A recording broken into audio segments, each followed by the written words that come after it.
어릴 때부터 우리는 이렇게 배워왔습니다. 공부 열심히 해야 나중에 잘 산다. 근데 문득 이런 생각 들어본 적 없나요? 공부 이걸 왜 해야 하지? 시험 끝나면 다 잊어버릴 건데 이게 내 삶에 무슨 의미가 있지?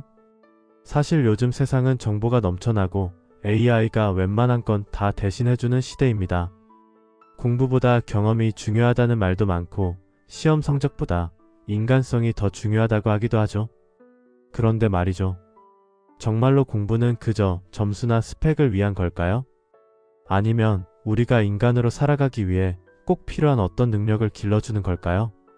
오늘 영상에서는 공부라는 행위가 우리 뇌에 어떤 영향을 주고 왜 어떤 사람들은 죽기 직전까지도 배우려고 하는지, 그리고 그 모든 과정이 삶과 어떤 관련이 있는지를 조금 다르게 이야기해 보려고 합니다. 물리학자들은 가끔 이런 상상을 합니다. 우주가 사실은 거대한 정보의 흐름으로 구성되어 있는 건 아닐까? 그게 무슨 말이냐고요?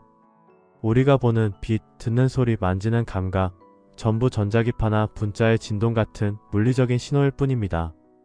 그걸 우리의 뇌가 정보로 바꿔서 해석하고 있는 것이죠. 심지어 어떤 과학자들은 이 세상의 모든 실체는 물질이 아니라 정보라고 말합니다. 우주라는 거대한 시스템 안에서 생명은 정보를 받아들이고 해석하는 기관일 뿐이라는 거예요. 빙하 속의 얼음층을 예로 들어볼까요? 얼음의 단면을 보면 그 안에 수천 년 동안의 기후 기록이 층층이 쌓여 있습니다. 그해 겨울은 얼마나 추웠는지, 공기 중엔 어떤 입자가 떠다녔는지 모든 것이 얼어붙은 기록으로 남아있죠. 마치 자연이 직접 쓴 일기장처럼요. 하지만 그 일기장은 누군가 그것을 해석하고 이해할 때 비로소 의미를 갖게 됩니다. 그러니까 결국 이 세계는 우리가 어떻게 인지하고 해석하느냐에 따라 전혀 다르게 보일 수 있는 거예요. 그리고 바로 이 지점에서 공부의 의미가 시작됩니다. 공부는 단지 지식을 쌓는 행위가 아니라 이 세상을 이해하는 방식 자체를 바꾸는 정보 처리 훈련이니까요.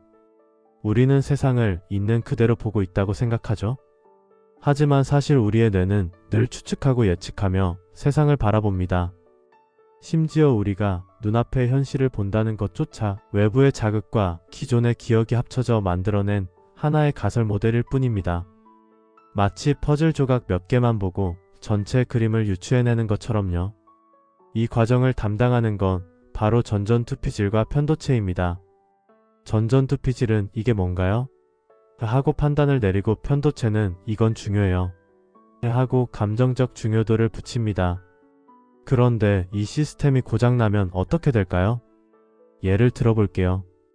한 번쯤 이런 경험 해보셨을 겁니다.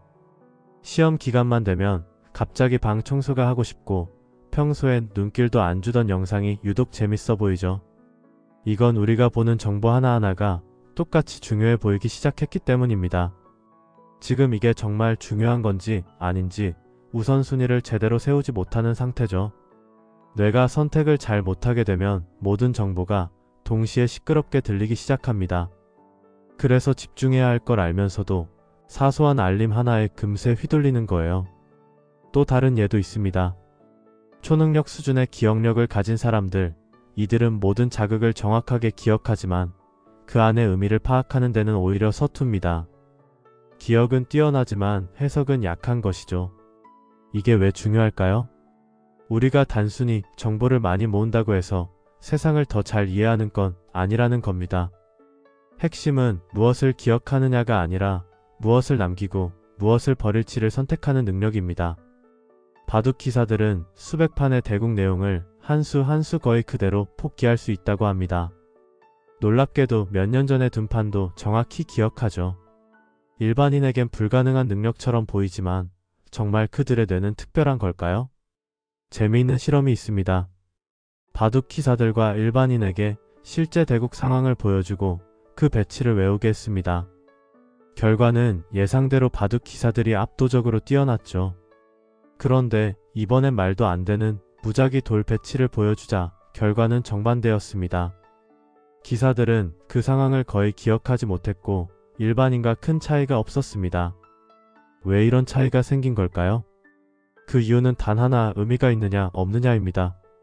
바둑 기사들은 단순히 돌의 위치를 기억하는 게 아니라 수백 번의 실전 경험 속에서 수의 흐름, 전략, 맥락을 이해하며 머릿속의 의미 덩어리로 저장한 겁니다. 반대로 의미 없는 돌배치는 그들의 기억력에도 아무 소용이 없었죠. 이건 단지 바둑 이야기만이 아닙니다. 우리 뇌는 매 순간 들어오는 수많은 정보 중 의미 있는 것만 선별해서 저장합니다. 그렇지 않으면 뇌는 금세 과부하에 걸리고 오히려 중요한 정보를 잃게 되니까요. 그래서 망각은 실패가 아니라 생존을 위한 전략입니다. 의미 없다고 판단한 정보는 지워버리고 중요한 것에만 집중하는 것이죠. 만약 10년 전 오늘 먹은 점심이 무엇인지, 맛은 싱거웠고 반찬은 짜다는 것을 정확하게 기억한다면 과연 의미가 있는 것일까요? 결국 우리가 공부를 잘하기 위해 해야 할 일은 많이 외우는 것이 아니라 어떻게 하면 그 정보에 의미를 부여할 수 있을까를 먼저 고민하는 겁니다. 공부는 뇌에게 이건 중요한 정보야 라고 알려주는 작업이기도 하니까요. 우리는 보통 공부는 머리로 하는 것이라고 생각하지만 사실 뇌는 공부를 할 때마다 물리적으로 바뀝니다.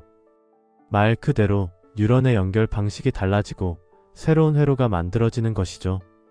예를 들어 수학을 공부하면 단순히 계산 능력만 올라가는 게 아닙니다.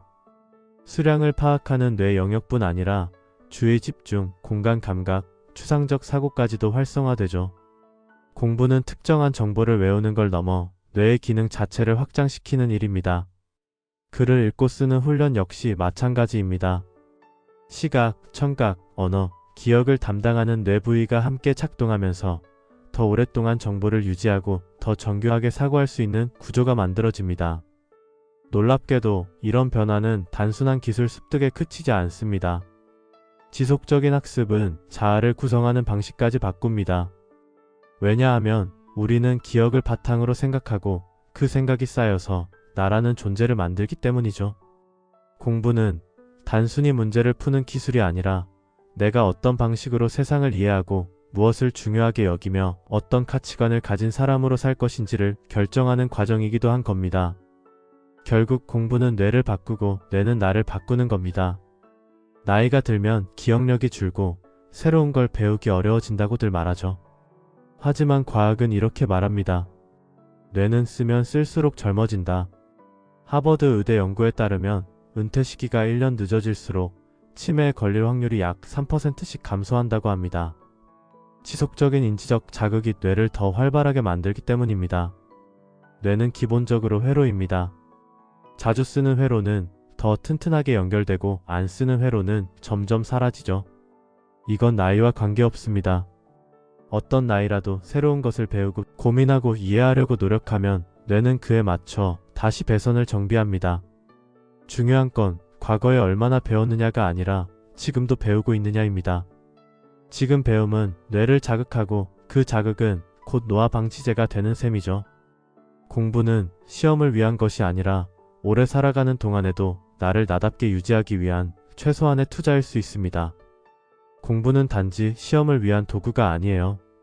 우리는 배우면서 세상을 바라보는 눈을 넓히고 나 자신을 더 깊이 이해하게 됩니다.